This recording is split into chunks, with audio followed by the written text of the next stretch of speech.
Welcome to the Near Memo, a weekly conversation about search, social, and commerce. What happened, why it matters, and the implications for local. Let's talk about the AI overviews, because that's the sort of direct search relevant portion of all of this.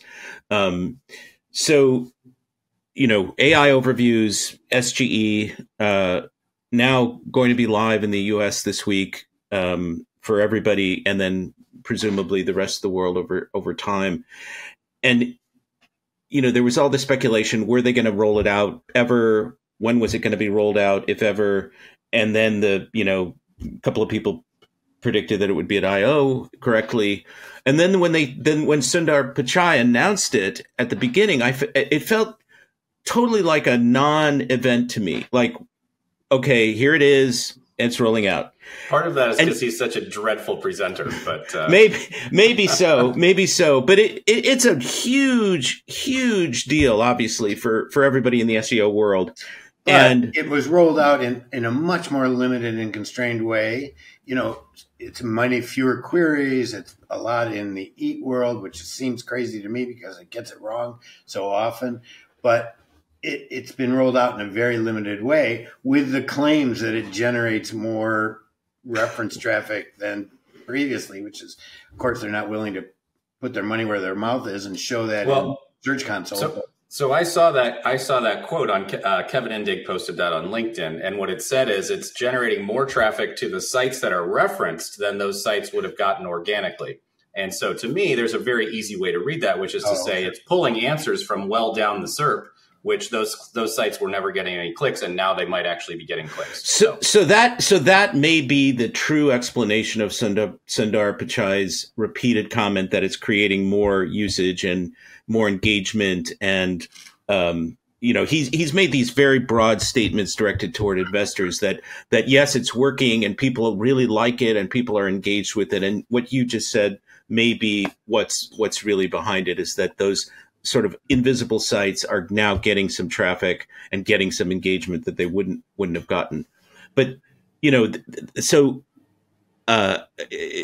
was I forget who referenced this on LinkedIn. There's apparently a lot of users are asking, and I don't want to misrepresent this or overstate this, but I don't know where people. It's one of the forums. People have in the Google forums, in the Google search forums. People are asking how to turn it off. Right. How to turn it off. Lily Ray posted this morning, this is 2 days, 48 hours after I/O, that there is now a Chrome extension with over 2 million downloads that disables this. So, which would seem to me to be evidence that people don't like it, or they find it to be clutter, or they just, whatever the objection is, it's a barrier to something, or it's visual clutter. And so if we are to take Google at its word, which I am not willing to do, but let's just sort of set that aside for a second, and let's say this has been quote unquote performing well in all of their testing. Well, it speaks to the, these are essentially push polls that they're doing then. And they're not actually testing the overall consumer preference of, okay, what do you want to see, right? Because I do think, Greg, if you set up a much more radical A/B test, do you want ChatGPT single interface, here's your results? Or do you want this in comparison to what Google was showing before? Maybe this actually is a minor improvement, right, in some limited use cases. But across the board, I think it's pretty clear that this is based on real world user feedback, seems to be a pretty significant downgrade in the search experience. So I want to reference Liz Reed's comment that the links that appear in the AI overview get more engagement or more clicks than, maybe this is back to what you were saying, than ordinary organic, the organic links. So we can't really know exactly what's behind that, but let's just take it at face value. That's kind of what Microsoft said as well, that links that appear in the chat result are getting more click-throughs, higher click-through rates than an ordinary organic result. And that may be true because there's some prominence to them. And that's a really interesting thing that will have obviously SEO implications, but we'll have to see how true that is when some third-party testing addresses that.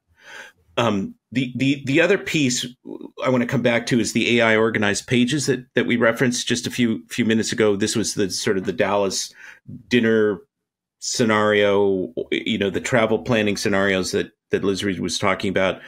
So those pages were entirely dynamically organized. I mean, I didn't get a close look at them. That was really interesting. So as opposed to having these buckets that are fairly static, this goes here, it's sort of the anatomy of search results kind of display. These pages presumably were just responding to the query and the information that was produced by the query, and they looked different from one another. And she said this is going to roll out in restaurants and recipes first, and then they listed a bunch of other categories that we're going to see these kinds of pages. We don't know how often they'll show up, but that's a pretty radical thing if that becomes the norm, the default in a large number of categories. And I thought that was very interesting with some significant SEO implications potentially, and maybe click implications. I agree. I agree. I think it is a pretty radical change potentially to verticalized search results. I think it is the kind of radical change that I think that Google should be testing more of. And it's very interesting that, as we've said on this podcast, that the local SERP really hasn't changed very much, except for the introduction of new ad units in about 10 years. And it took a very significant competitive push to get Google to actually make this innovation. To me, there's no reason that they needed Gemini to be able to do this kind of thing. They could very easily have rolled out this verticalized SERP treatment a decade ago if they really wanted to. They've been talking about it for a long time. I mean, they do have these sort of integrated searches around areas and towns and cities and travel. I mean, they've been talking about it. And to me, but to me, Mike, this speaks to, yes, Google absolutely is a monopoly, and they're going to do as little as possible that's going to affect their revenue potential unless they're pushed by some external force. And so I think that's, again, I applaud this, as a very interesting new search result. Arguably, it's going to be a little bit easier to scan. The introduction of, Liz Reed put all this search essentially in one long keyword string. This was the yoga studios within a 10-minute walk that have 4 stars Boston, or more, right? that have an introductory offer, right? Like, that's great. Like, I think Gemini answered that. But to me, like, the more interesting and probably more popular way to get at that same set of results would have been the introduction of facets. Like, okay, here's your yoga studios, show me 4 stars or better, show me the ones with offers. Now let me draw a radius, boom, and I've got what I want. Again, none of those things required this sort of Gemini interface. It could have just been a normal interface inside of the map pack or whatever that Google had enabled this sort of query refinement. Or it could have been an interface in Google Maps, right, which they experimented with Gemini, and it just didn't do that because that's the kind of search I need living rurally. Where are wood-burning stove companies within 80 miles of Olean? I mean, it seems to me a pretty straightforward map question given AI, and it wouldn't do that, right?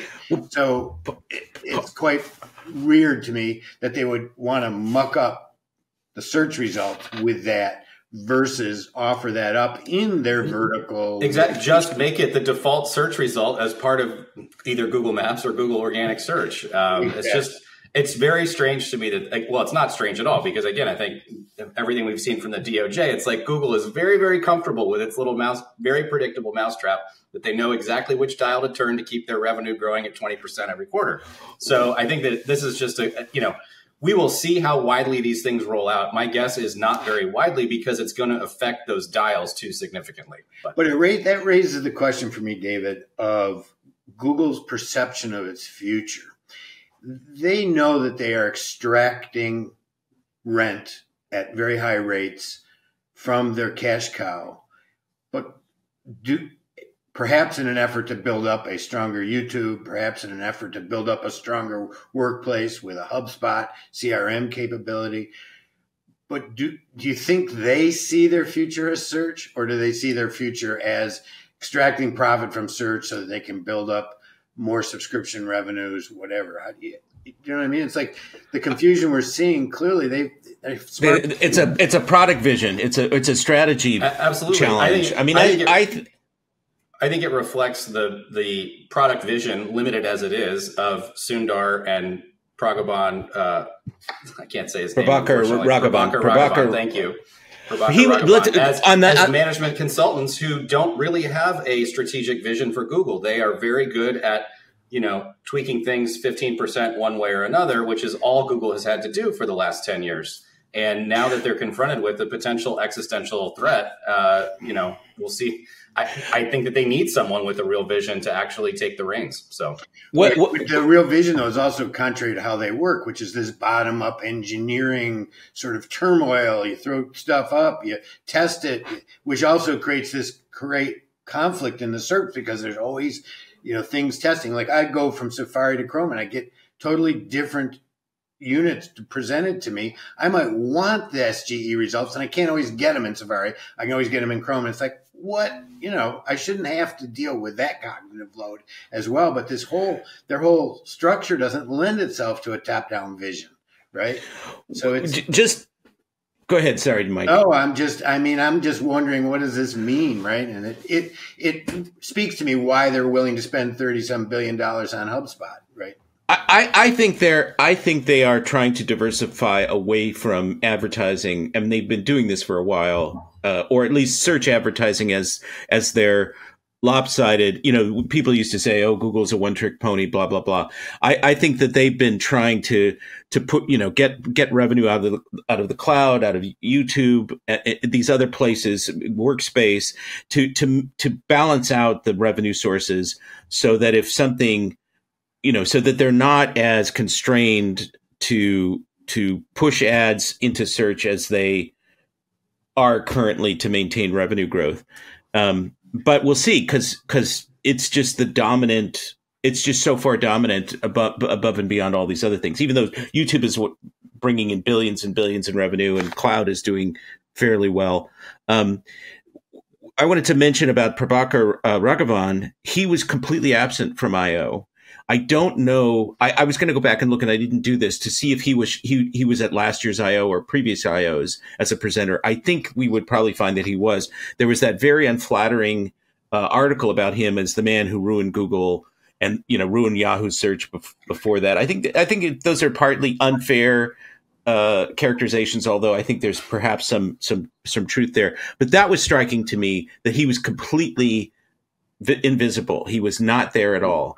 We'll see. And he theoretically almost has to appear at Marketing Live, right? Isn't that coming He does, because he's the ads boss. Right. He's the ads boss. So he would be the guy who would MC that. I think there's a lot of interesting things in the Gemini announcements, certainly a lot of impressive capabilities there. It just seems like a big mess. And as you guys say, we'll see what actually shows up and what people actually respond to. I mean, Google is now really famous for introducing promising products and not supporting them and killing them in 6 months or a year when they don't have enough adoption. And I don't think they have the option to do that with Gemini. Well, they're not going to do that with Gemini, but the market would crush them if they did. Some of the manifestations of Gemini, some of the use cases, like the Workspace scenario where that could evolve, are they going to really make that coherent? Are they really going to make that useful? Like, David, you've talked about Notebook LM as a product that you really like. Totally. Yep. I think that doesn't survive. I think that product doesn't survive because they're not going to. It doesn't need to survive. I think Notebook LM could very easily evolve into a single gem, right? Of one of these uniquely deployable gems. Like those two products can absolutely merge in my mind. So yeah, but they're going to coexist for 2 years. They probably will, just for the sake of Google's cycle. Well, the gem problem. Yeah, so Notebook LM is a useful tool. They're positioning it for students right now. The capabilities behind it could be deployed in multiple ways. Right, which we actually saw a really good use case for Notebook LM in the Google I/O demo, where the guy was, taking his son through an exercise of like understanding gravity or something like that. It was math or physics or something. Yeah. So that actually, I do think that there's, and that was using Gemini if I recall, was not using Notebook LM, was it? Because there were the interactions. No, it was not. I think it was Notebook LM. Was it? The interactions were much richer than the version of Notebook LM that I have anyway. So. Well, that's a product that Google could publicize and say, here are the use cases, and get people to adopt it and use it. But I think they just sort of roll it out and see what happens. And because there's so much stuff and they don't educate people about the capabilities and they don't market it, I think it's just going to atrophy. And as you say, it could become a gem. Okay, that's great. But then, the problem with OpenAI's GPT store and the problem with all app stores in general is that there's just noise and clutter and kind of chaos there, right? I mean, the genius of the single interface is that you go there, you ask your question, you get information. But if you have to search for all these specialized tools, you'd think AI would be smart enough to say, gee, I need to install this tool to extract that information for you. Do you want me to? Right? That would be the way you would deal with the problem.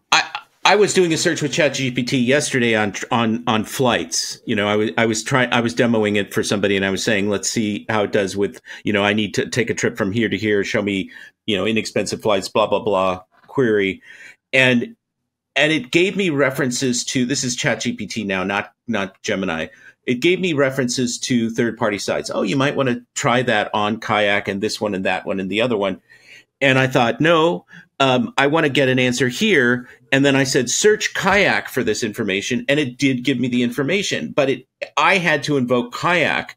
And it really should have said, would you like to search Kayak, or would you like to search Expedia for this information? Because those are partners, or at least those have been integrated in whatever form in the plugin world when that was happening. So when you introduce all of these options to people, but you don't make it easy to access them, or you don't make it obvious, then those features don't get used, because what people crave ultimately is simplicity, not the complexity of a GPT store, or not the complexity of a gem store, hypothetically, Yeah, I guess, Greg, when I'm saying the gem instance, though, it's more of like, this is not a store situation. This is, I have a particular set of documents that this gem runs on, right? And so that's, I think, the use case for. But you have to teach people how to use it. You have to teach people how to use it. Well, you might, but I think this is the kind of thing that people probably do, at least in a business case, people probably do figure out, right? And you have, okay, sure. Well, here's how I trained this gem to be my accountant, right? And here's how I trained this gem to be my marketing person, and all that, right? So I think the discoverability on the sort of unique personal agents front is maybe not as complex as it is, as you're describing in the ChatGPT store. Well, ChatGPT just won't do something because it doesn't have that function. So. Right. I mean, I agree with you. I think in a B2B use case, in a B2B context, people are going to be motivated to discover the capabilities and then to utilize them on a regular basis, and then to publicize them to their colleagues and, the broader market on LinkedIn or Twitter or whatever. I agree. That's going to be a little bit less of a problem. But I'm just arguing against, burying things, complexity in general, and so many Google products that were promising or useful didn't get the oxygen that they needed to develop and become widely adopted, because they were just hidden, or they weren't. You get one shot to get exposure, and then that's it for Google, because, unless you're going to bring in billions in revenue, Google is not going to pay attention to you, right? That's the cultural issue at Google, unfortunately. All right. Any last thoughts on OpenAI or Gemini for this week before we adjourn? I would just say, I think I'm probably the most pro Gemini member of this panel, is my general feeling. Like, I use Gemini at least as much as I use ChatGPT. I will say I used Claude for a particular exercise this weekend. It did a great job. But generally speaking, I think Gemini does a pretty good job. And I was impressed with a couple of the, as Mike says, potentially vaporware features that they demoed during Google I/O. But I do think that Google is an amazing technology company, right? But I do think that they're at a point in their business evolution, the evolution of their business, that they really need a strong product vision from the top, and that is clearly lacking. And from Google I/O and from kind of what we're seeing in search generally these days. So.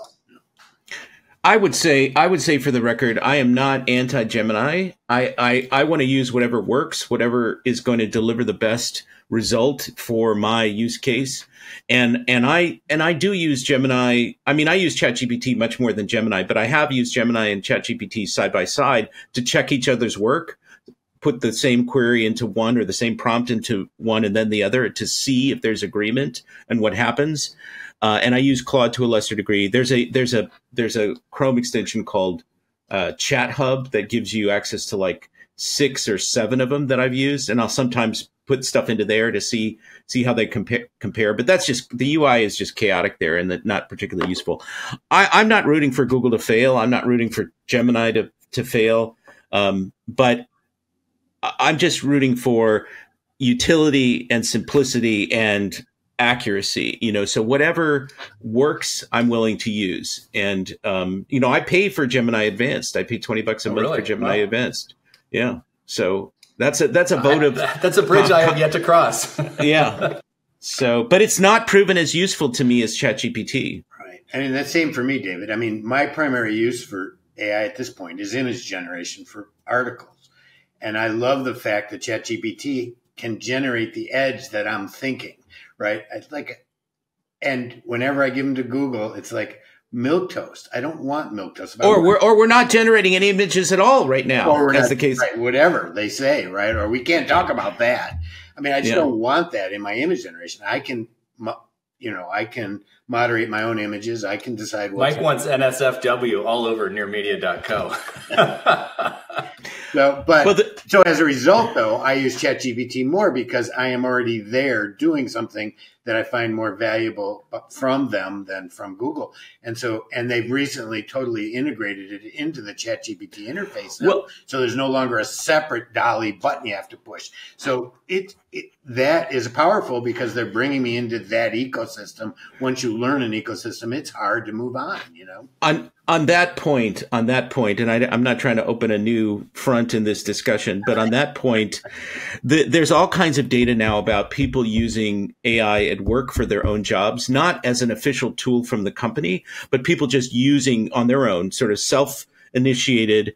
And the main tool that people are using is ChatGPT. Gemini is number 2. But if you